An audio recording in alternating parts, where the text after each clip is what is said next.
नमस्कार विद्यार्थी मित्रांनो, आज आपण वसंत सबनीस यांचा पाठ अभ्यासणार आहोत, ज्या पाठाचं नाव आहे दंतकथा। वसंत सबनीस यांचा जन्म 1923 साली झाला आणि त्यांचा मृत्यू 2002 साली झालेला आहे। ते सुप्रसिद्ध लेखक, विनोदकार, नाटककार आहेत। सबनीस यांनी लेखनास प्रारंभ केला तो कवितेने, नंतर ते विनोदी लेखनाकडे वळले।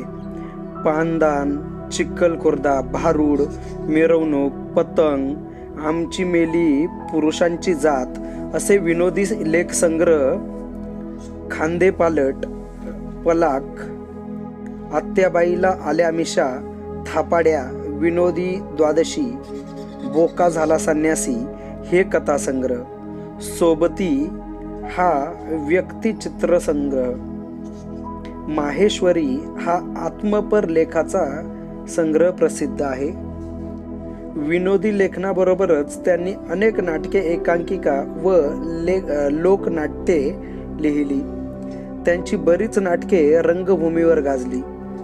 राजकीय भाष्य व चतुर संवाद यामुळे त्यांचे विच्छा माझी पुरी करा हे लोकनाट्य विलक्षण लोकप्रिय झाले।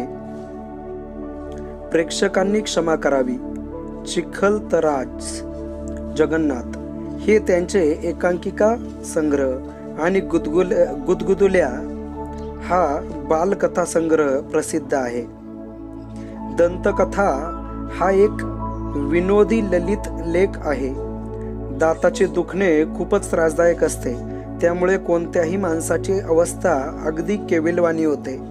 मात्र अशा गंभीर विषयातील प्रसंग लेखकाने नर्म विनोदी शैलीत मार्मिकपणे टिपले आहेत। दातांच्या दुखण्याची असहाय्यता, त्या प्रसंगी माणसाची होणारी दयनीय अवस्था आणि त्यामधून घडणारा प्रसंगनिष्ठ विनोद वाचकाला खळखळून हसवतो। वास्तवाला जोडून येणारी अतिशयोक्ती, कधी आढळणारी विसंगती, तर कधी मराठीतील म्हणी, वाक्प्रचार आणि शाब्दिक कोट्या यांच्या लेखकाने विनोद निर्मितीसाठी कल्पकतेने केलेला वापर या पाठातून अभ्यासता येईल।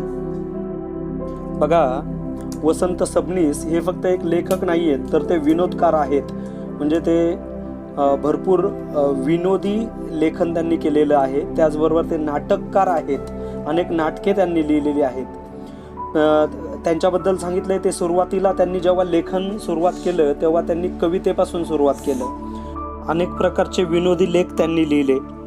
त्यानंतर जे काही त्यांचे कथासंग्रह आहेत आणि आत्मपर लेख किंवा व्यक्तिचित्रणात्मक संग्रह त्यांनी लिहिलेले आहेत। इथं आपण नावं वाचलेच। त्याचबरोबर त्यांनी अनेक नाटकं लिहिली जे खूप प्रसिद्ध झाले। त्यांना पुरस्कार देखील बऱ्याच ठिकाणी मिळालेला आहे। लेखकांनी या पाठामध्ये दंतकथा ह्या पाठामध्ये आपल्याला फार सुंदर पद्धतीनं जेव्हा आपला दात दुखायला लागतो किंवा दाढ दुखायला लागते तेव्हा किती असह्य वेदना होतात आणि त्यामुळे घरामध्ये काय वातावरण होतं याचं विनोदी शैलीमध्ये वर्णन त्यांनी पाठामध्ये केलंय। तर बघूयात पाठात ते काय म्हणतायत तर बघूयात पाठामध्ये लेखक काय म्हणतायत। मानवी देह पंचमहाभूतांचा बनलेला आहे असे म्हणतात। ज्या ज्ञानी मंडळींना मानवी देहात पंचमहाभूते दिसली त्यांना सहावे महाभूत कसे दिसले नाही याचे मला राहून राहून नवल वाटते। या सहाव्या महाभूताला सामान्यांच्या भाषेत दात असे म्हणतात। बघा, लेखक इथं विचारतायत, आपला फार मोठा प्रश्न त्यांना पडलाय की ज्या कोणी ज्ञानी मंडळी, ज्या नॉलेजेबल पर्सन जे आहेत त्यांनी मिळून असं ठरवलं की आपलं शरीर जे आहे ते पंचमहाभूतांनी बनलेलं आहे। पंचमहाभूत म्हणजे कोणतं? पृथ्वी, आप, तेज, वायू, या सगळं आकाश, या सगळ्यांनी मिळून बनलेलं आपलं शरीर आहे। मग त्यांना सहावं महाभूत का नाही दिसलं, ज्याला सामान्यांच्या भाषेमध्ये दात असे म्हणतात? म्हणजे लेखकाचं मत आहे की फक्त हे पंचमहाभूतांनी बनलेलं आपलं शरीर नाहीये, तर 6 महाभूतांनी बनलेलं शरीर आहे। 6वा महाभूत म्हणजे आपले दात, ज्यांनी आपण जेवण करताना आपला घास चावतो ते दात. पुढे म्हणतायत, माझ्या मते दात ही परमेश्वराने मारून ठेवलेली मेक आहे. मानवी देहाची सर्व रचना परिपूर्ण केल्यानंतर जवळजवळ 6-7 महिन्यांनी ही दातांची कल्पना परमेश्वराला सुचली असावी. नाहीतर इतर सर्व अवयव एकदम फुटत असतात. दातच तेवढे एखाद्या सभेच्या मुख्य पाहुण्यासारखे मागाहून का यावेत? बघा, लेखक इतर फार सुंदर पद्धतीने म्हणतायत की परमेश्वरांना आपल्या शरीराची जी रचना केली ती रचना करताना त्यांनी संपूर्ण शरीर आपलं बनवलं. हात बनवले, डोळे, नाक, कान, त्वचा, पाय सगळं बनवलं. पण दातच आपले 6-7 महिन्यानंतर का, जन्मल्यानंतर लहान मुलाला 6-7 महिन्यानंतरच का दात येतात? ही कल्पना जे परमेश्वर आहेत त्यांना उशिरा का सुचली असावी? तर जणू काही लेखक इथं कल्पना करतायत की परमेश्वराला ही कल्पना नंतर का सुचली, कारण एखाद्या सभेला मुख्य पाहुणा कसा मागाहून उशिरा येतो. मुख्य अतिथी जो असतो तो उशिरा येतो. इतर सगळे लोक लवकर येतात आणि जो मुख्य अतिथी असतो तो उशिरा येतो. त्या पद्धतीनं ह्या दातांची कल्पना परमेश्वराने केली.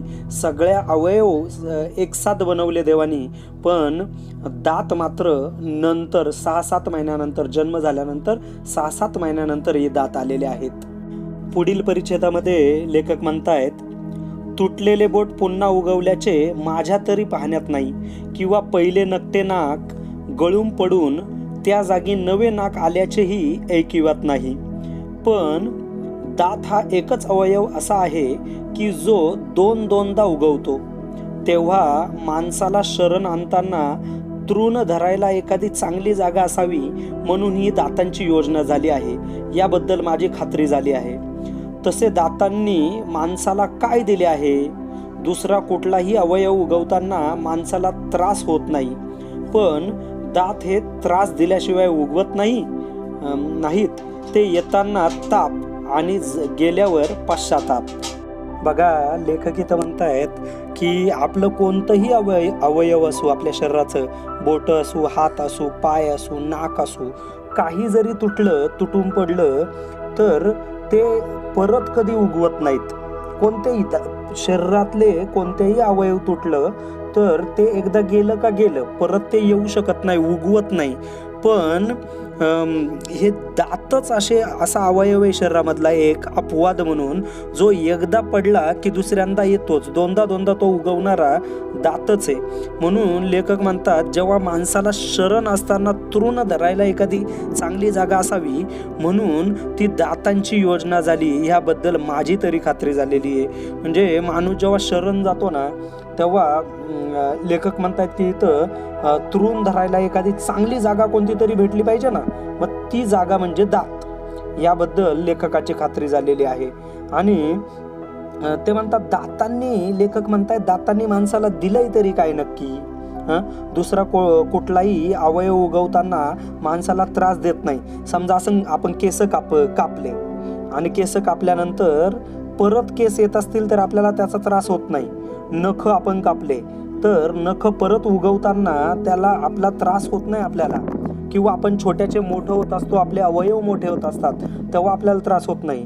पण दात अशी एक गोष्ट आहे जी जेव्हा तुटते, ती जेव्हा तुटत असते तेव्हा त्रास होतोच, पण ती उगवताना देखील, दात उगवताना सुद्धा दाढ दुखत असते किंवा आपले दात दुखत असतात.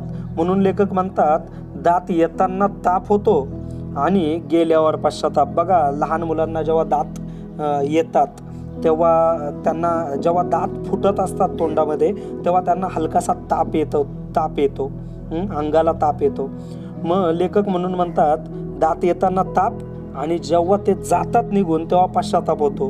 कारण बोचरा माणूस आपण कधीच, आपल्याला वाटत नाही आपले दात पडावेत आणि आपण बोचरे दिसावेत. म्हणून आपले दात गेलं का आपल्याला पश्चाताप होतो असं लेखक इथं म्हणतायत. पुढे म्हणतायत, मला स्वतःला तर दाताबद्दल मुळीच प्रेम वाटत नाही, कारण लहानपणी मला दात येत असताना त्यांनी घरातल्या माणसांना रडवले होते म्हणे. अर्थात हे सर्वस्वी खरे असेलच असे नाही, त्यांच्याबरोबर मीही रडलो असलो पाहिजे. दात आल्यानंतरही मी दिसेल त्याला चावत असे, अशीही एक दंतकथा ऐकून अजूनही कित्येक नातेवाईक माझ्यापासून दूर पळतात. आता मी दिसेल त्याला मुळीच चावत नाही, कारण चावण्याची हौस अनेकदा स्वतःचीच मनगटे चावून चावून भागली आहे. पण माझ्या दातांनी मला एवढा उपद्रव दिला आहे की त्या मानाने दुसऱ्यांना झालेला उपद्रव काहीच नाही, आणि म्हणूनच दातांबद्दल मला दातान धरता येईल एवढा सुद्धा आदर राहिलेला नाही. बघा, लेखक फार सुंदर पद्धतीनं म्हणतायत की जेव्हा मला नवीन नवीन दात येत होते तेव्हा घरातल्या माणसांना मी फार रडवले होते असं मी ऐकलंय. पण कदाचित हे सगळंच खरं नसेल, याच्यात काही बरोबर असेल, काही खोटं असेल. पण जेव्हा मी लोकांना रडवलं तेव्हा मला दात येत असताना मी सुद्धा रडलोच असलो पाहिजे ना, असं लेखक म्हणतायत. आणि पुढं ते म्हणतात, एक माझ्या स्वतःबद्दलची दंतकथा मी अशी ऐकलेली आहे की मला जेव्हा दात आले तेव्हा मी प्रत्येक लोकांना चावत असायचो, आणि मी इतका चावायचो की हे नातेवाईक माझ्यापासून दूर पळतात. अजूनही नातेवाईक मला भेटायला आले तरी माझ्यापासून दूरच राहतात, असं लेखक म्हणतात.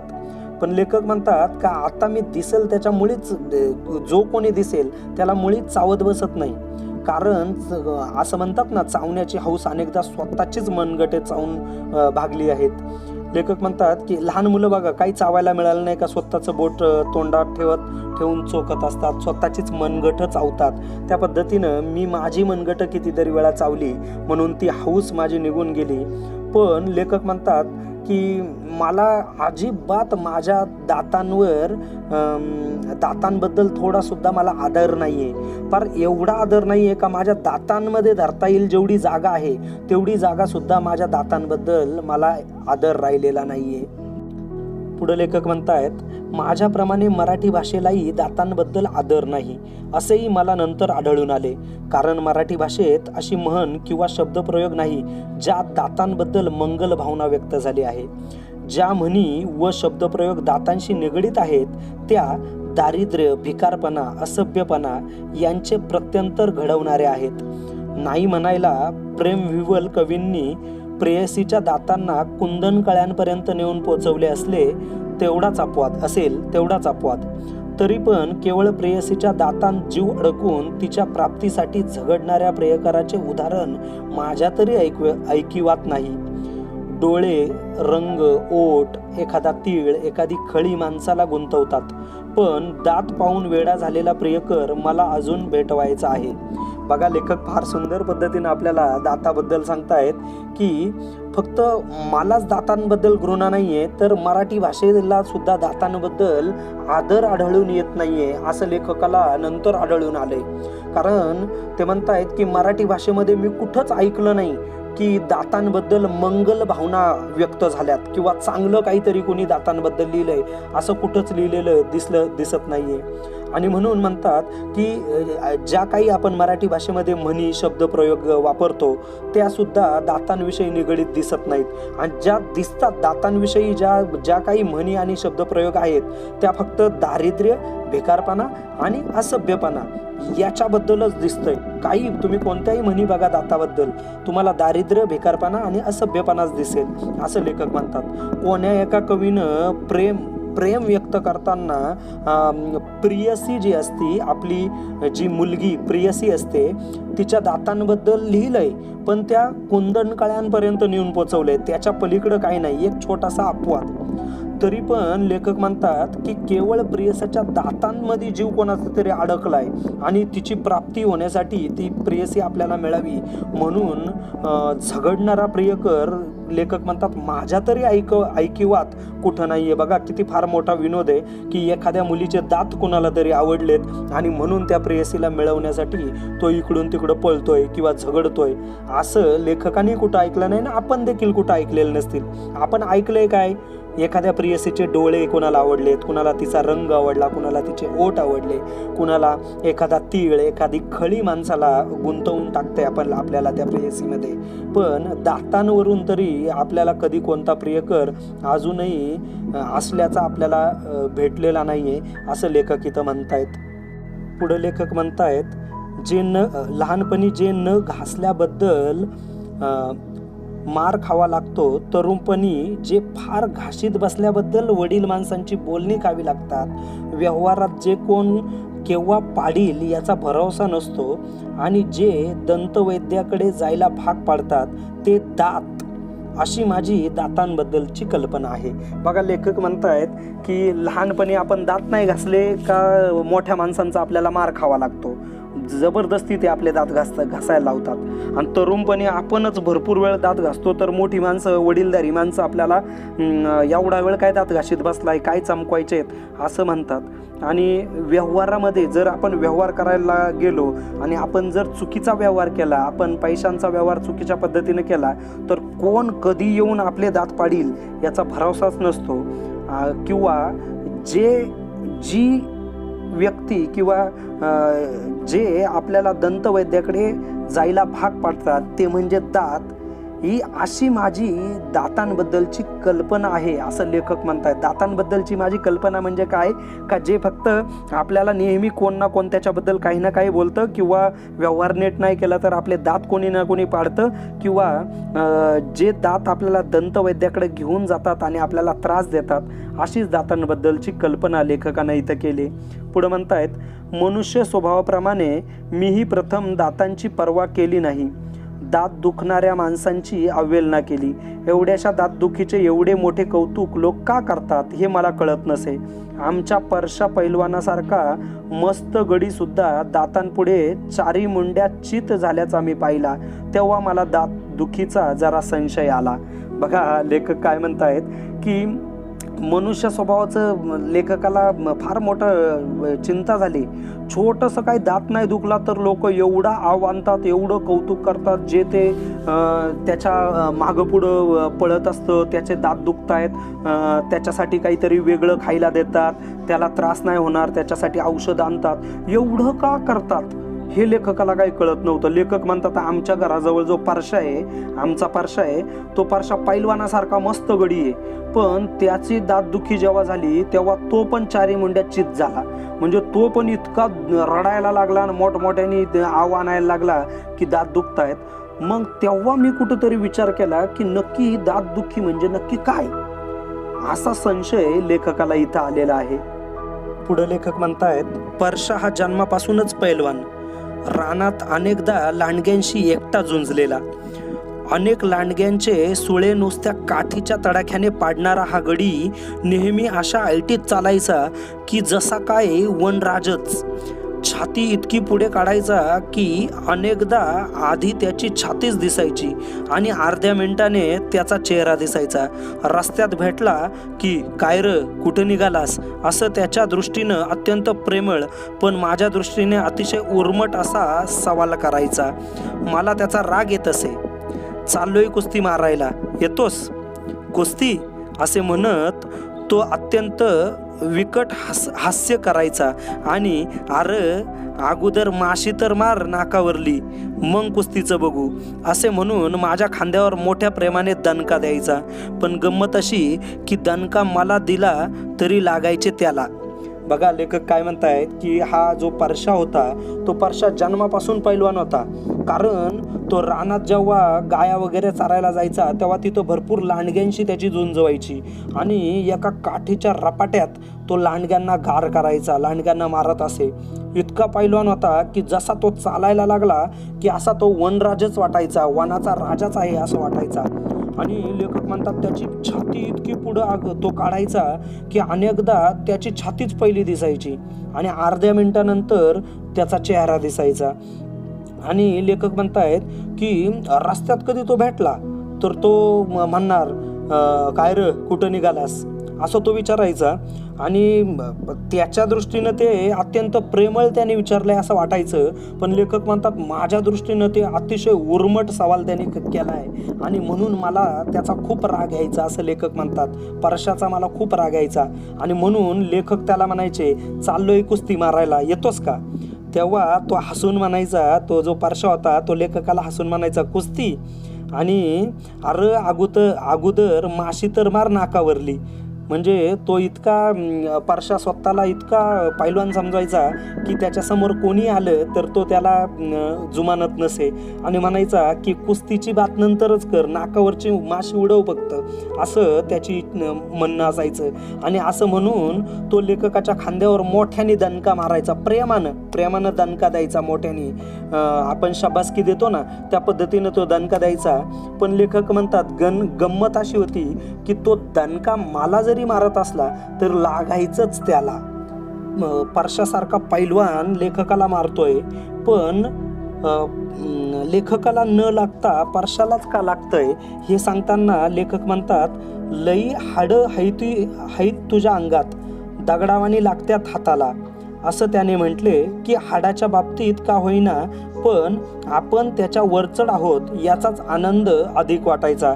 बघा लेखक म्हणतायत की मला का नव्हतं लागत, परशासारखा पैलवान मला मारायचा पण मला न लागता त्यालाच का लागायचे, तर मी हाडकुळा, माझे सगळीकडून हाडं बाहेर निघालेली, मग त्यांनी मला मारलं का माझे हाडं त्याच्या हाताला लागायची आणि म्हणून तो म्हणायचा लई हाडं हायती तुझ्या अंगात आणि ते भरपूर माझ्या हाताला लागतात असं परशा म्हणायचा.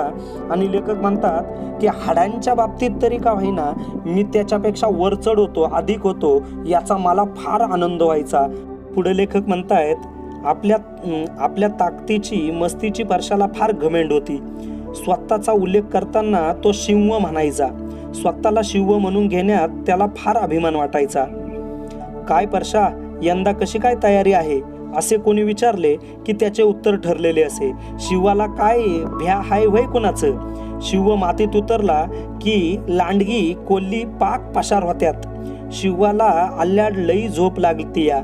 बघा लेखक काय म्हणतायत की तो परशा इतका घमेंडी होता स्वतःच्या ताकदीबद्दल किंवा मस्तीमध्ये तो नेहमी असायचा आणि त्याला स्वतःच्या ताकदीचा एवढा घमेंड होता की तो स्वतःला शिव म्हणून घ्यायचा. शिव म्हणजे सिंह, स्वतःला सिंह म्हणायचा, जंगलाचा राजा सिंह असतो ना तो स्वतःला म्हणून घ्यायचा आणि त्याला सिंह म्हणून घेण्यात फार अभिमान वाटायचा. जर समजा कोणी त्याला विचारलं का हे परशा यंदाची काय तयारी आहे, म्हणजे आता कुस्त्या जवळ येत चालल्यात तर त्या कुस्त्यांची काय तयारी आहे, कुठपर्यंत येऊन पोहोचलाय, तेव्हा त्याचं उत्तर ठरलेलं असायचं. तो म्हणायचा सिंहाला कोणाचं भेव नाहीये, तो एकदा मातीत उतरला का जे कोणी माझ्यासमोर येईल लांडगी कोल्ली सगळी पसार होऊन जातील, म्हणजे पळून जातील, कोणी माझ्यासमोर टीक धरू शकत नाही असं तो म्हणतो. आणि म्हणतो आता काय नाही, सिंहाला आल्याड लई झोप लागते, म्हणजे आता फक्त मला भरपूर झोप लागते असं परशा म्हणायचा. पुढे लेखक म्हणतायत अशा भाषेत तो नेहमी स्वतःबद्दल बोलायचा. त्याला हा दात घासायचा विलक्षण कंटाळा असे. 4-8 दिवसातून एकदा केव्हा तरी दात घासायचे सोंग करायचा. त्याबद्दल मी एकदा सहज त्याला विचारले, परशा तू दात घासीत नाहीस वाटतं रोज, शिव काय दात घासतो वय कधी, असे त्याने ताडकन उत्तर दिले. असा हा सिंहासारखा उग्र व बलदंड परशा एके दिवशी सपाटून मार खाल्लेल्या कुत्र्यासारखा समोरून येत होता. त्याचा दिमाग, त्याची घमेंड यांपैकी कशाचाही मागमूस त्याच्या चेहऱ्यावर दिसत नव्हता. कुस्तीत हरला तरी तो कधी असा दिसला नव्हता. जवळ जाऊन मी विचारले, काय पैलवान काय झालं आज? बघा लेखक काय म्हणतायत की असा हा स्वतःबद्दल हा नेहमी परशा जो होता तो अशा स्वतःबद्दल बोलायचा आणि त्याला दात घासायचा विलक्षण कंटाळा होता. लेखक म्हणतात की त्याला मी 4-4, 8-8 दिवस मी कधी दात घासताना पाहिलं नाही आणि मग कधीतरी 8 दिवसातून एकदा दात घासायचं सोंग करायचा आणि सर्वत्र दात घासत तो फिरायचा, जणू काही लोकांना कळावं की मी दात घासतोय.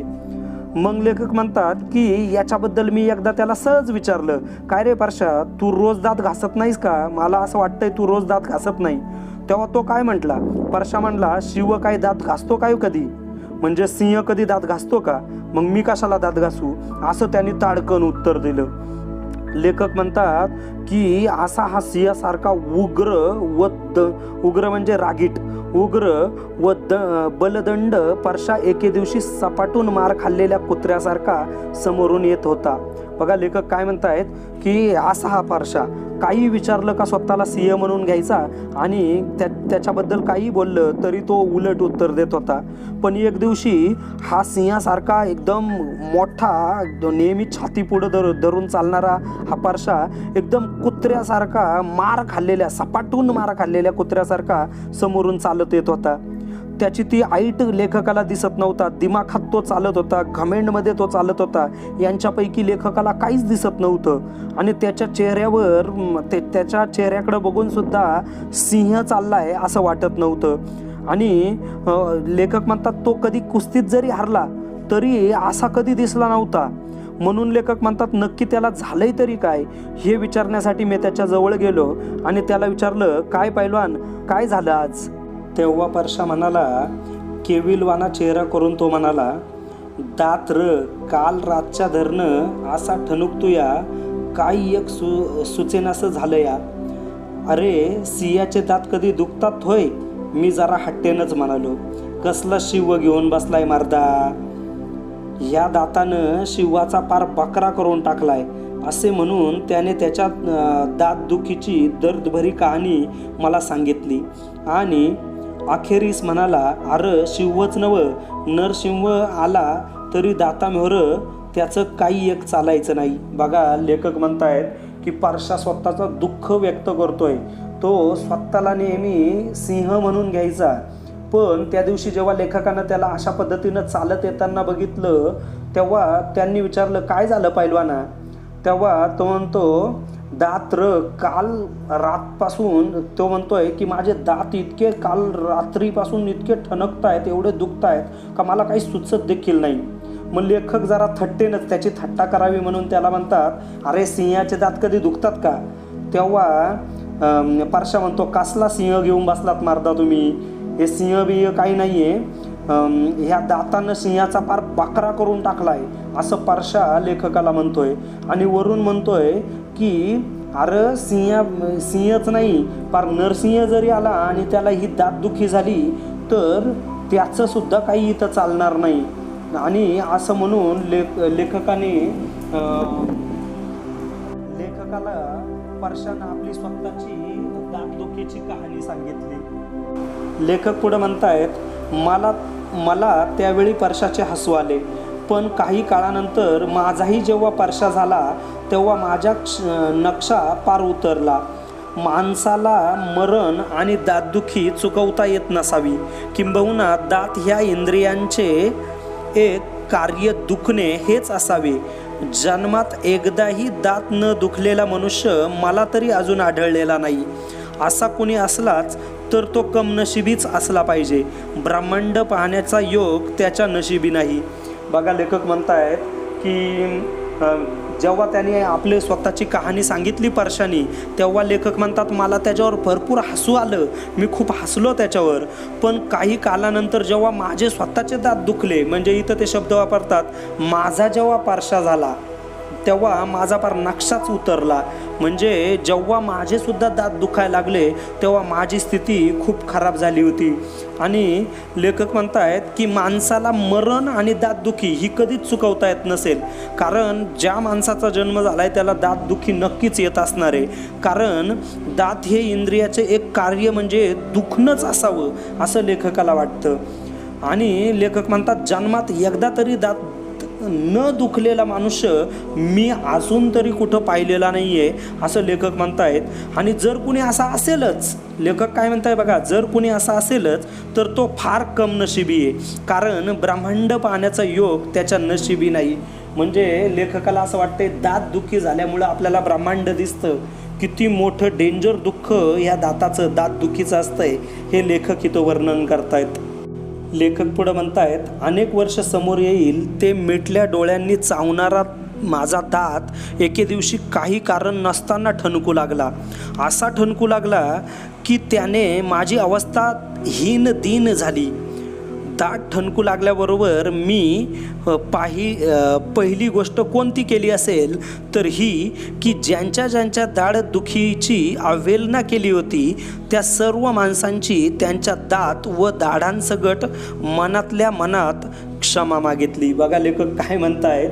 लेखक म्हणतायत की अनेक वर्ष समोर येईल ते मिटल्या डोळ्यांनी मी चावत राहिलो. जे काही मला खायला मिळेल ते ह्या दातांनी चावायचो, खायचो. पण ज्या दातांनी मी हे सगळं चावायचो एके दिवशी काही कारण नसताना ते दात माझे ठणकायला लागले आणि ते दात इतके ठणकायला लागले की माझी अवस्था दिनहीन झाली. फार इतकं मला त्रास व्हायला लागला की अचानकच ते दात ठणकायला लागले आणि त्यामुळं मला फार त्रास झाला. आणि लेखक म्हणतायत की दात ठणकू लागल्याबरोबर मी सगळ्यात पहिली एक गोष्ट केली ती म्हणजे ज्या लोकांची मी अवहेलना केली होती किंवा चेष्टा केली होती की ज्यांच्यावर हसलो होतो, एवढे दात काय दुखतायत आणि लगेच रडतायत लोक, एवढा आव आणतायत, एवढं काय त्याचं कौतुक, एवढं सगळं मी केलं होतं. त्या सगळ्या लोकांची मनापासून त्यांच्या दातांची, त्यांच्या दाढांची आणि त्या सगळ्या माणसांची मी मनातल्या मनात माफी मागितली असं लेखक म्हणतायत. पुढे ते म्हणतात दात दुखायला लागला की तो मुळापासून दुख लागतो, किंबहुना दाताला मूळ असते हे फक्त तो दुखायला लागला म्हणजेच कळते. माझा दात जेव्हा दुखायला लागला तेव्हा तर माझी खात्रीच झाली की आपण आरोग्यशास्त्राच्या पुस्तकात पाहिलेले दाताचे चित्र आणि प्रत्यक्ष आपले दात यात फार फरक असला पाहिजे. आपल्या दाताला मूळ नसून झाडासारख्या मुळ्या असल्या पाहिजेत आणि त्या हिरड्यां सर्वत्र पसरल्या असल्या पाहिजेत. नाहीतर सगळेच दात दुखत असल्याचा भास मला का व्हावा. प्रत्येक दाताला हात लावून पाहिल्यानंतर ज्या दाताने शंख करायला लावला तो दुखरा दात याची खात्री झाली. दुखऱ्या दाताला लहानसा स्पर्शसुद्धा खपत नाही. बरे हे दुखणे तरी साधे सरळ असावे, तेही नाही. एखाद्या कवीच्या मनातील जिप्सीसारखा एखादा लाकूड तोड्या माझ्या दाताच्या मुळाशी खोल बसलेला असतो आणि तो एकामागून एक घाव घालीत असतो. बघा लेखक काय म्हणतायत की हे जे दात काही दुखतात तर किंबहुना दाताला मूळ असते हे फक्त आपण जेव्हा आपले दात दुखू लागतात ना तेव्हाच आपल्याला कळतं की आपल्या दाताला मूळ असतं. ते आपण कुठंतरी वाचलेलं असतं किंवा जे आरोग्यशास्त्राचं पुस्तक आहे त्या पुस्तकाच्या चित्रांमध्ये जो दात दिसतो त्याच्यामध्ये असं दाखवतात की त्याला मूळ आहे. पण लेखक म्हणतात त्याला मूळ नाही आहे तर त्याला झाडांसारख्या मुळ्या आहेत. त्या सगळीकडं जमिनीमध्ये ज्या पद्धतीनं झाडाच्या मुळ्या पसरतात त्या पद्धतीनं ह्या दाताच्या मुळ्या सर्वत्र तोंडभर पसरलेल्या असतील. नाहीतर मग हे दात का सगळेच दात का पूर्ण तोंड का दुखतं असा लेखकाला प्रश्न पडलाय. मग शेवटी सगळे दात हलवून बघायचे आणि ज्या दातानं शंख वाजवला म्हणजे ज्या दाताला स्पर्श होताच आपण ओरडतो, आपल्याला दुखतंय, तेव्हा खात्री होते अरे बापरे हा दात आपला दुखतोय. आणि नंतर आपण त्याला स्पर्श जरी केलं त्या दाताला तरी तो अतिशय जास्त दुखतो. आणि बरे ते दुखणे तरी साधे सरळ असावे, तेही नाही. लेखक म्हणतात एखाद्या कवीच्या मनातील जिप्सीसारखा एखाद्या लाकूड तोड्या माझ्या दातांच्या मुळाशी खोल बसलेला असतो आणि तो एकामागून एक घाव घालीत असतो. जसं आपण एखाद्या गोष्टीमध्ये ऐकतो ना की लाकूड तोड्या असतो आणि तो झाड तोडायला जातो आणि मुळावर तो घाव घालत असतो. त्या पद्धतीनं लेखक म्हणतात की ज्या पद्धतीनं तो लाकूड तोड्या ज्या पद्धतीनं एखाद्या झाडाच्या मुळावर घाव घालत असतो त्या पद्धतीनं ही दात दुखी चाललेली असते असं लेखकाला इथं वाटतंय. पुढं लेखक असे म्हणतात की दिवसा सभ्य दिसणारी माणसे रात्री आपल्या खऱ्या रूपात फिरतात. दात हा अवयवही असाच माणसासारखा असावा, नाहीतर दिवसा अधूनमधून पण सभ्यपणे दुखवणारा दात रात्री राक्षसासारखा अकराळ विक्राळ का होतो. दातात दातांत आणि चोरांत साम्य असते ते याच बाबतीत दोघेही रात्री गडबड करतात. बघा, लेखक म्हणतात की काही लोकांनी असं म्हणून ठेवलंय की दिवसा जी लोक सभ्य दिसतात ती रात्री जरा वेगळीच असतात. चोर दिवसा स्वतःला खूप सभ्य दाखवतात पण रात्री ती फार गडबड करतात, चोऱ्या वगैरे करतात. त्याच पद्धतीनं हे दात दिवसा थोडं ठणकणं कमी होतं. दिवसा दात दुखत असेल तर दिवसा थोडे कमी ठणकतात, पण रात्री त्यांना काय अकराळ विक्राळ रूप घेतात ते, आणि इतके दुखतात की रात्रभर झोप येत नाही. दातांना इथं लेखकाने कोणाची उपमा दिलेली आहे? त्या चोराची उपमा दिली, जो दिवसा काय होतोय, जो दिवसा सभ्य दिसतो पण रात्री तो स्वतःचं रूप दाखवतो. त्या पद्धतीने हे दात आहेत. पुढे लेखक म्हणतायत, दात दुखवण्याने मी आध्यात्मिक तत्वचिंतनही करतो. दात दुखतो तेव्हा मला साक्षात्कार होतो की दात हेच सत्य आहे, जग मिथ्या आहे. त्या क्षणी संसार असार वाटतो. नेहमी हवेहवेसे वाटणारे शेंगदाणे दगडासारखे बेचव लागतात. बायको व मुले हा केवळ भास आहे असे वाटते. समोरून येणारी एखादी सुंदरी डोळ्यांना जाणवतच नाही आणि दाताचा ठणका मला ब्रह्मांड दाखवू लागतो. रात्रभर माझ्या ब्रह्मांडाचा 10-20 फेऱ्या तरी सहज होतात आणि पहाटे ब्रह्मांड मिथ्या असून दातच सत्य आहे याची पुन्हा एकदा जाणीव होते. बघा, लेखकांनी विनोदी शैलीमध्ये फार सुंदर पद्धतीने इथं लिहिलंय की दात दुखण्यानं मी आध्यात्मिक चिंतन देखील केलेलं आहे आणि मला दात दुखतो तेव्हा मला साक्षात्कार सुद्धा झालेला आहे असं लेखक म्हणतात की माझ्या मते दात हे एकच सत्य आहे, बाकी जग सगळं मिथ्य आहे, म्हणजे नश्वर आहे. जग वगैरे काही नाही, फक्त दातच एक सत्य आहे असं लेखकाला इथं वाटतंय आणि ते संसाराला आसार असं म्हणतायत.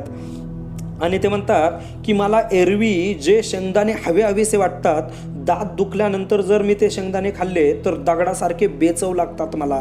आणि त्याचबरोबर लेखक म्हणतात की बायको व मुले सुद्धा मला केवळ भास आहे असं जाणवतं आणि फक्त ते दाताचं दुःखच मला अतिशय मोठं वाटत असतं. आणि म्हणून लेखक म्हणतायत की हे दात मला रात्रभर झोपून देत नाही, पूर्ण ब्रह्मांड मला दाखवतात. जवळजवळ लेखक म्हणतायत की 10 ते 20 वेळा माझ्या फेऱ्या पूर्ण ब्रह्मांडाला होतात. एवढं माझे दात दुखतात आणि रात्रभर मी झोपत नाही.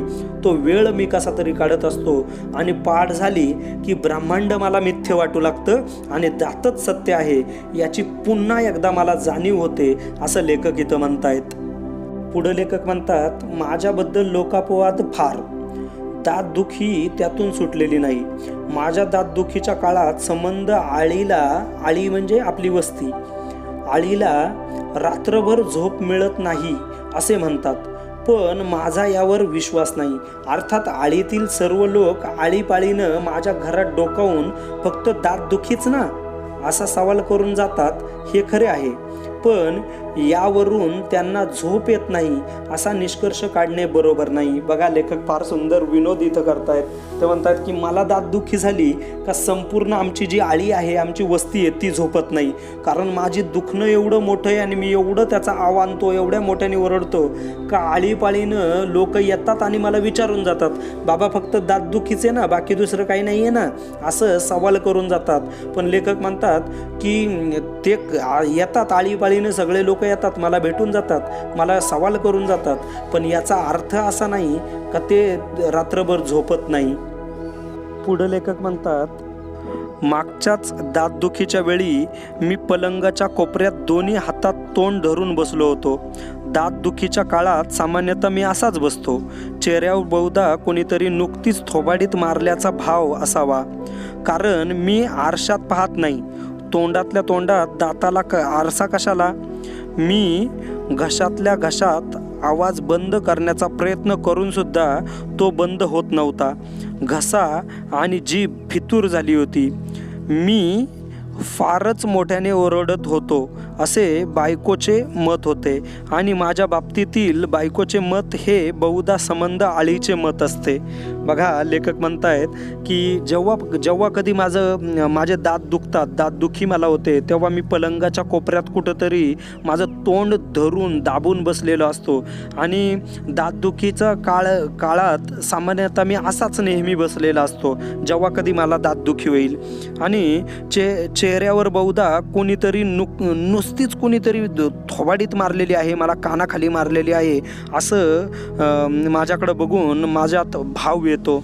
आणि ते म्हणतात कारण मी आरशात कधी पाहत नाही. थोबाडीत कुणी मारलं तर आपण आरसा पाहत नाही, त्या पद्धतीनं मी आरसा कधी पाहत नाही आणि तोंडातल्या तोंडात दाताला आरसा कशाला पाहिजे असा लेखकाला इथं प्रश्न पडतो.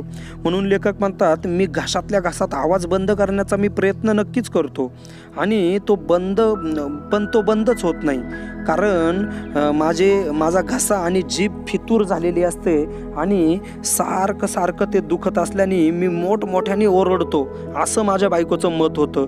आणि माझी बायको सकाळी दुसऱ्या दिवशी मला सांगते का तुम्ही खूप ओरडता जोरजोरात. आणि फक्त हे माझ्या बायकोचंच मत नसायचं, तर आमच्या आळीमध्ये जेवढे लोक असतात ते सुद्धा हेच मला सांगायचे का तुम्ही रात्रभर मोठमोठ्याने ओरडतात म्हणून. लेखक म्हणतायत अहो केवढ्यांदा ओरडतायत, लोकांना काय वाटेल अशी दमदाटी बायकोशिवाय कोण करणार. माझा दात दुखतोय त्याला मी काय करू, पण शेजारी पाजारी माणसं राहतात ती काय म्हणतील, अगदी लहान मुलासारखं काय थैमान घातलंय. दात दात दात मी चिडून म्हणालो. ते कळलं, तुला कळलं, सगळ्यांना कुठं कळतंय, सगळ्या जगाला का कळायला पाहिजे, थोडा तरी सोशिकपणा दाखवा ना म्हणते मी. तू लाख म्हणतेस, दात तुझा नाही तो माझा आहे. माझ्या दातदुखीबद्दल मी किती ओरडावं हे ठरवणारी तू कोण. बघा लेखक काय म्हणतायत की जेव्हा मी ओरडतो तेव्हा माझी बायको, जेव्हा मला दात दुखतात आणि मी ओरडतो तेव्हा माझी बायको मला म्हणते अहो केवढ्यांदा एवढं मोठमोठ्याने का ओरडतायत. तेव्हा अशी दमदाटी माझ्याबद्दल कोण करणार, माझी बायकोच. मग माझी बायको मला अशी बोलायची की तुम्ही एवढं मोठमोठ्याने का ओरडतात. तेव्हा लेखक म्हणायचं माझा दात दुखतोय त्याला मी तरी काय करणार आहे. पण त्यांची बायको लगेच म्हणायची की पण अहो आपल्या आजूबाजूला शेजारी पाजारी राहतात ते काय तुमच्याबद्दल विचार करतील, लहान मुलासारखं काय थायमंग घातलंय तुम्ही. तेव्हा लेखक चिडून म्हणतात माझे दात दात दात दुखतायत. त्यांची बायको म्हणती हे मला कळतंय. मग लेखक म्हणतायत तुला कळतंय ना, सगळ्यांना कुठं कळतंय. तेव्हा त्यांची बायको म्हणते सगळ्या जगाला का कळायला पाहिजे, थोडा तरी स्वशिकपणा दाखवा ना मी म्हणते. बघा त्यांची बायको म्हणते की सगळ्या जगाला कशाला कळलं पाहिजे तुमचा दात दुखतोय, तुमचा दुखतोय तर तुम्ही ते दुःख काढा, पण एवढं मोठमोठ्याने का ओरडतायत, थोडा तरी स्वशिकपणा काढा, म्हणजे सहन करायला शिका थोडं तरी. तेव्हा लेखक म्हणतात तू लाख म्हणतेस, कारण दात तुझे नाहीत ना, ते दात माझे आहेत ना. मग माझ्या दातदुखीबद्दल मी किती ओरडावं ही ठरवणारी तू कोण, असं लेखक त्यांच्या बायकोला विचारतायत. लेखक पुढे लिहित आहेत मग खुशाल ओरडा, ओरडीन सोडतो की काय, आई ग मेलो, आता गप्प बसा जरा, मी कापूर देते दाताखाली धरायला, त्यानं ठणका कमी होईल. नको सरळ बत्ता आण आणि दातावर हाण. वेड लागले की काय तुम्हाला, तू खल करू नको, बत्ता आण. इश्श मला एवढा दात दुखतोय, मेला एवढा दात दुखतोय तरी शब्दावर कोटी करायची सोडू नका. कोटी म्हणजे एक विनोद होतो, त्याला कोटी म्हणतात. तेवढ्यात बाहेर कोणीतरी आले. बायको जाऊन पाहून आली आणि म्हणाले आणि खालच्या आवाजात मला म्हणाली दाते आले आहेत. बघा लेखक म्हणतायत की जेव्हा त्यांना खूप दुखत होतं, खूप ओरडत होते, तेव्हा बायकोला लेखक विचारतात तू कोण मला सांगणारी, दात माझे दुखतात मी किती ओरडन. तेव्हा त्यांची बायको म्हणतात मग खुशाल ओरडा, काय ओरडायचंय तेवढं ओरडा. तेव्हा लेखक ओरडून म्हणतायत ओरडेन मी काही करीन, आणि मोठमोठ्याने ओरडायला चालू करतात आई ग मेलो म्हणून. तेव्हा त्यांच्या बायकोलाच दया येते आणि ती म्हणती तुम्ही जरा गप्प बसा, मी तुम्हाला कापूर देते, तो कापूर तुम्ही तुमच्या दाताखाली धरा, जेणेकरून ठणका थोडी कमी होईल, दुखतोय जो दात ना ते दुःख थोडं कमी होईल. तेव्हा ते लेखक म्हणतात, सरळ तू बत्ताचा आण. खलबत्ता असतो ना, ज्याने कुटायचं असतं, आपण काही कुटून आपण बारीक करतो, तो बत्ताचा आण आणि माझ्या दातावर हाण. तेव्हा जी लेखकाची बायको असते ती म्हणती, वेळ लागले की काय तुम्हाला? तेव्हा लेखक म्हणतात, तू खल करू नकोस, बत्ता आण. म्हणजे तू जास्त आवाज करू नको, तू जास्त बोलू नको, गप्पा मारू नको, तू फक्त बत्ता आण. तेव्हा लेखकाची बायको म्हणती, एवढं सारं दुखतंय पण तुम्हाला विनोद करायचं काय, तुम्ही सोडू नका. आणि एवढ्यात काय होतं की घराच्या बाहेर कोणीतरी येतं आणि लेखकाची बायको बघायला जाते आणि परत येते आणि जरा हळू आवाजात सांगते, अहो तुम्हाला दाते आलेत भेटायला. तेव्हा लेखक म्हणतात, ह्या दात्यांचा आणि दाताचा काही संबंध आहे की काय? माझ्या प्रत्येक दातदुखीच्या वेळी नेमके बरे कसे प्रथम येतात? दातदुखीच्या काळात माझी सहनशक्ती फार खलास झालेली असते. दाते किंवा दातार या दातांशी जवळीक दाखवणाऱ्या माणसांनाही भेटू नये असे वाटते. बघा, लेखक म्हणतात की जेव्हा त्यांच्या घरी दाते नावाचे जे आडनाव असणारे जे व्यक्ती येतात, तेव्हा लेखक म्हणतात की अशा लोकांना मला भेटूशीच वाटत नाही. पण बरोबर मला नेमकी माझी दातदुखी होते आणि हीच कसं काय प्रथम मला भेटायला येतात, हे काही मला कळत नाही.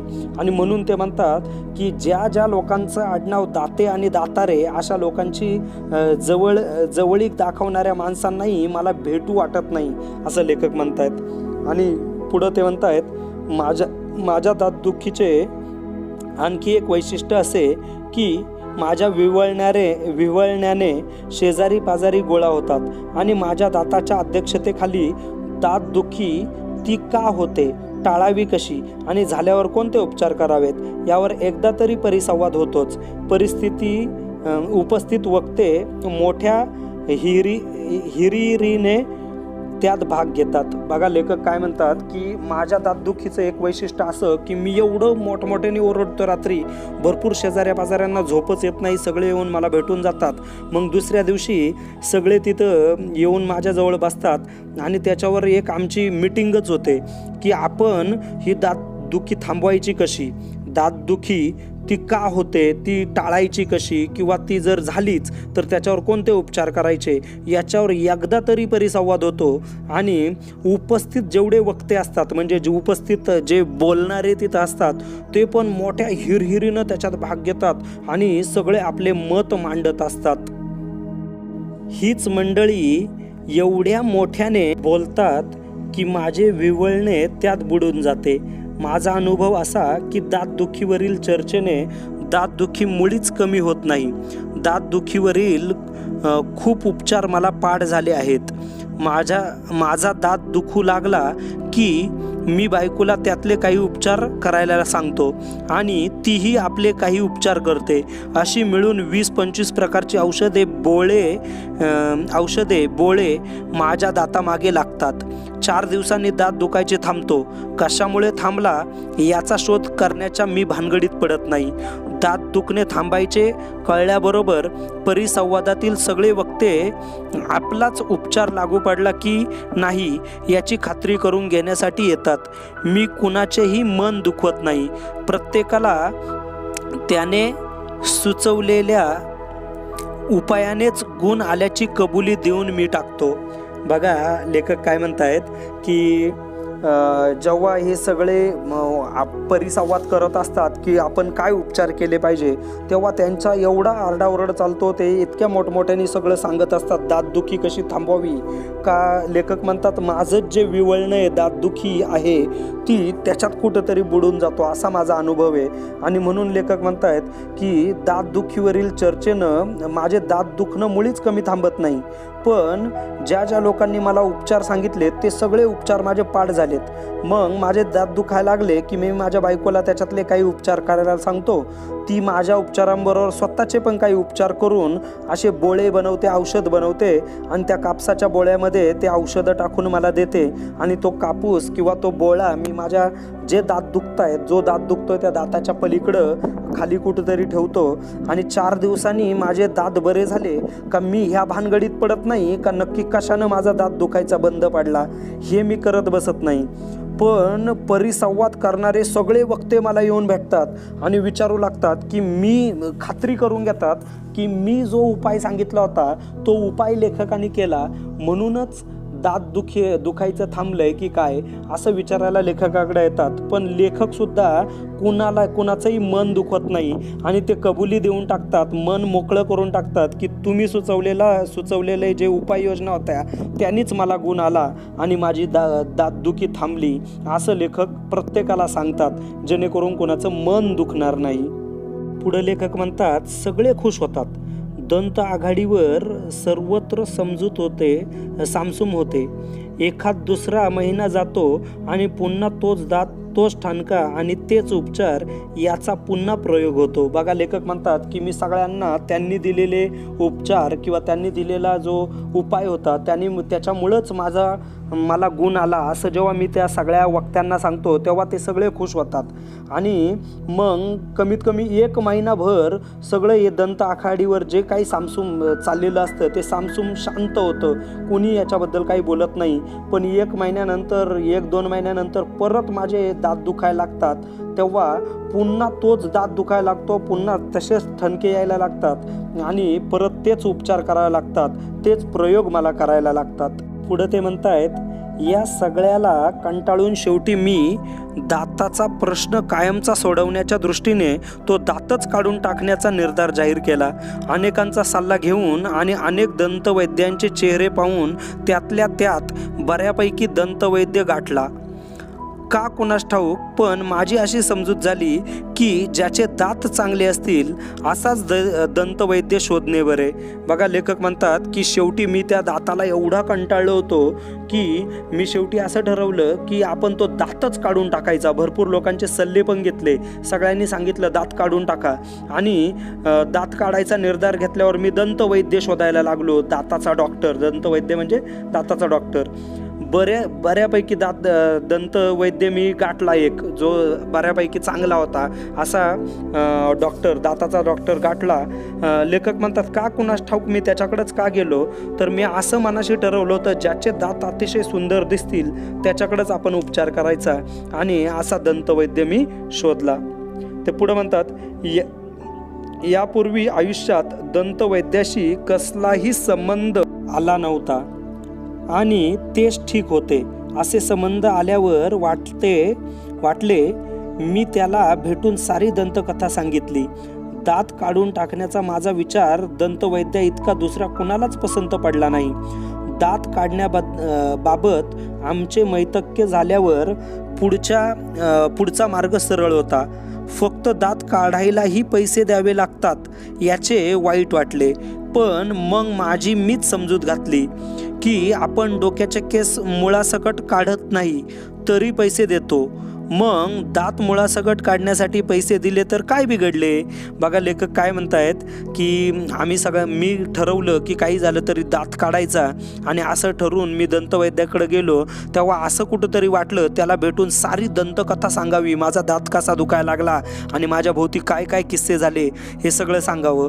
आणि दात काढून टाकण्याचा माझा विचार हा त्या डॉक्टरपेक्षा दुसरा कुणालाच पसंत पडला नसावा असं लेखकाला वाटतं. आणि ते म्हणतायत की दात काढून टाकायचे हा एक सरळ मार्ग होताच, पण दात काढायला सुद्धा पैसे लागतात याचं लेखकाला फार वाईट वाटलं. पण लेखक म्हणतात मी माझी स्वतःची समजूत काढली. कारण आपण केस कापायला गेल्यावर मुळापासून केस काढत नाही, आपण टक्कल करत नाही, पण अर्धे केस कापले तरी आपण पैसे देतोच. मग मुळापासून जर दात तो पुढचा व्यक्ती काढत असेल तर त्याला पैसे दिल्याने काय वाईट, काय बिघडलं असं लेखकाला इथं प्रश्न पडलेला आहे. आणि पुढे ते म्हणतायत आणि मी प्रामाणिकपणे सांगतो की 10-12 वर्षांपूर्वी दंतवैद्याबद्दलच्या खऱ्याखुऱ्या दंतकथा ऐकल्या होत्या. त्यावरून दंतवैद्याची खुर्ची, दात उपटण्याची क्रिया इत्यादी सर्व गोष्टीबद्दल माझ्या मनात विक्राळ भीती होती, पण प्रत्यक्षात तसं काही दिसलं नाही. बघा, लेखक म्हणतायत की मी प्रामाणिकपणे सांगतो की मी 10-12 वर्षांपूर्वी दाताच्या डॉक्टरबद्दल भरपूर दंतकथा ऐकल्या होत्या. दंतकथा म्हणजे अशा कथा ज्याच्यात काही सत्य असतं आणि काही असत्य देखील असतं, अशा कथा. आणि ते म्हणतात मी अशी पण कथा ऐकली होती की त्यांची खुर्च्या कशा असतात, ते कशा पद्धतीनं आपला दात उपटतात, किंवा काही पिक्चरांमध्ये आपण बघितलं पण असेल बघा, दात तो आपल्या पार छातीवर स्वतःचा पाय ठेवतो, चिमटा आपल्या तोंडात टाकून दात पकडतो, जोरात उपटतो. आपण जॉनी लिव्हरचा एक पिक्चर पण बघितलाय काही वर्षांपूर्वी. त्या पद्धतीनं लेखक म्हणतायत की मी असा विचार केला होता आणि त्यामुळं मला त्याच्याबद्दल, त्या दंतवैद्याबद्दल फार भीती होती मनामध्ये. पण प्रत्यक्षात जेव्हा मी त्यांना भेटलो तेव्हा मला असं काही वाटलं नाही, त्यांच्याबद्दल भीती मला काही वाटली नाही. पुढे लेखक म्हणतायत दंतवैद्य अलीकडे फारच माणसाळलेले आहेत असे माझे प्रामाणिक मत झाले. त्याने माझ्या हिरड्यांत इंजेक्शन देऊन इतक्या लिलया दात उपटला की मी आश्चर्यचकित होऊन पाहतच राहिलो. दात उपटण्याची क्रिया इतकी सोपी असेल असे वाटले नव्हते. मी आजवर शत्रूंना आणि शेजाऱ्यांना भांडण्याच्या वेळी दात उपटून हातात देईन, दात घशात घालीन अशा माझ्या शक्तीचे प्रदर्शन करणाऱ्या धमक्या दिल्या होत्या. त्यांना काहीच अर्थ नव्हता. याची हळहळ दंतवैद्याच्या खुर्चीत असतानाच वाटली. बघा, लेखक म्हणतायत की दंतवैद्यसुद्धा माणसाळलेले आहेत, माणसांसारखेच झालेले आहेत. पूर्वी दात काढायचा म्हणजे खूप त्रास व्हायचा, पण आता विज्ञान एवढं वाढलं आहे की दात आपल्याला जर काढायचा असेल तर काहीच वेदना होत नाही. पूर्वीच्या काळी आपल्याला माहिती आहे की अनेक कोणतीही गोष्ट करायची म्हटल्यावर त्याच्यात भरपूर त्रास होता. पण आता विज्ञानाने इतक्या वस्तू आपल्या समोर आणल्यात की त्याने अजिबात आपल्याला त्रास होत नाही. त्यापैकीच हे दात काढणारे डॉक्टर आहेत, त्यांनी असा वापर करून लेखकाचे दात काढल्यावर लेखकालाच आश्चर्य वाटलं की मला त्रासच झाला नाही. त्यावर लेखक विचार करतायत की मी नेहमी माझ्या शत्रूंना किंवा शेजाऱ्यापाऱ्यांना जेव्हा माझं कधी भांडण होतं तेव्हा मी त्यांना म्हणतो दात उपटून हातात देईन किंवा त्यांना म्हणतो दात घशात घालीन. तेव्हा आत्ता मला कळतंय की एवढं मी शक्तीचं प्रदर्शन करतो आणि एवढ्या धमक्या देतो, पण त्या धमक्यांचा काहीच अर्थ नाही, कारण दात पडल्यावर काहीच वेदना होत नाहीत असं लेखकाला वाटतंय. जेव्हा ते दंतवैद्याच्या खुर्चीवर बसतात तेव्हा त्यांना कळतं की काहीच उपयोग होत नाही दात पाळताना, कारण लेखकाला इथं थोडासुद्धा त्रास झालेला नाही आहे. पुढे लेखक म्हणतायत दंतवैद्याने दात दाखवला, हाच तो खलदंत. ज्याने माझे बायको पुढे हासे केले तोच हा नीच दात नतद्रष्ट. तुला हेच शासन योग्य आहे असे मी उरलेले दात ओठ खाऊन म्हणालो. बघा, लेखक काय म्हणतायत की दंतवैद्याने दात दाखवला मला, तेव्हा लेखक त्या दाताबद्दल विचार करतायत. ते म्हणतात हाच तो खलदंत दात आहे, खलनायक आहे. आपण खलनायक कोणाला म्हणतो? जो डाकू असतो त्याला आपण खलनायक म्हणतो. तर ते लेखक विचार करतायत हाच तो खलदंत आहे आणि ज्याच्यामुळं माझी बायको माझ्यावर हसायची. हा नीच दात आहे, नतद्रष्ट आहे, हे अतिशय दृष्ट दात आहे असं लेखक म्हणतात. आणि याला हेच शासन पाहिजे होतं, हीच शिक्षा केली पाहिजे होती, बरं झालं याला काढून टाकलं असं लेखक म्हणतात. आणि लेखक उरलेले जे दात आहेत, दात आणि ओठ खाऊन त्या दाताला शिव्या श्राप देत असतात. पुढे लेखक म्हणतात आत्ता पुन्हा तो ठणका लागणार नाही, पुन्हा ते बोळे धरावे लागणार नाहीत, पुन्हा बायकोचा उपदेश ऐकावा लागणार नाही. ह्या विचारानं मी आनंदाने बेहोश झालो. उरलेल्या दातांना धाक बसावा म्हणून तो काढलेला दात घरी नेण्याचा विचार मनात येऊन गेला. पण त्या दातांची संगत सुद्धा नको असे वाटून मी तो दंतवैद्यालाच अर्पण केला. आनंदाने घरी आलो. दारातूनच ओरडून 4-5 शेजाऱ्यांना सांगितले की तो तुम्हाला जागवणारा दात गेला, यापुढे दंत सप्ताह नाही. बघा, लेखक फार सुंदर पद्धतीने इथं शेवटी विनोदी शैलीत म्हणतायत की आत्ता पुन्हा तो ठणका मला लागणार नाही किंवा मला त्रास होणार नाही आणि परत मला ते बोळे माझ्या तोंडामध्ये धरावे लागणार नाहीत किंवा बायकोचे उपदेश मला ऐकायला लागणार नाहीत। आणि ह्या विचारानं लेखकांना इतका आनंद झाला का लेखक म्हणतात मी बेहोश झालो आणि उरलेल्या दातांना धाक बसावा म्हणून तो काढलेला जो दात आहे तो दात मी घरी घेऊन जावा असा विचार मला येऊन गेला। पण नंतर मी विचार केला की ह्या दाताची संगत सुद्धा नको मला, ज्या दातानी मला एवढा त्रास दिला त्याला कशाला बरोबर ठेवायचं। म्हणून लेखक म्हणतात त्या दाताला मी दंतवैद्यालाच अर्पण करून टाकला, जो दाताचा डॉक्टर होता त्यालाच अर्पण केला, त्यालाच देऊन टाकला आणि आनंदाने मी घरी आलो। आणि जेव्हा लेखक म्हणतात मी दारापाशी आलो तेव्हा माझ्या शेजारी पाजारी तिथं बसलेले होते, त्या 4-5 शेजाऱ्या पाजाऱ्यांना मी ओरडून सांगितलं की तो जो दात तुम्हाला जागवत होता, रात्रभर झोपा येऊन देत नव्हता, तो दात गेला बरं का, आणि यापुढं दंतसप्त करायचा नाही। बघा लेखकांनी सबनीशी या पुस्तकामध्ये हा पाठ लिहिलेला आहे आणि अतिशय आपल्याला हसवणूक देणारा हा पाठ आहे, विनोदी शैलीमध्ये लिहिलेला हा पाठ आहे। आणि सबनीस हे विनोदी लेखक आहे हे इथं सिद्ध होतंय। धन्यवाद।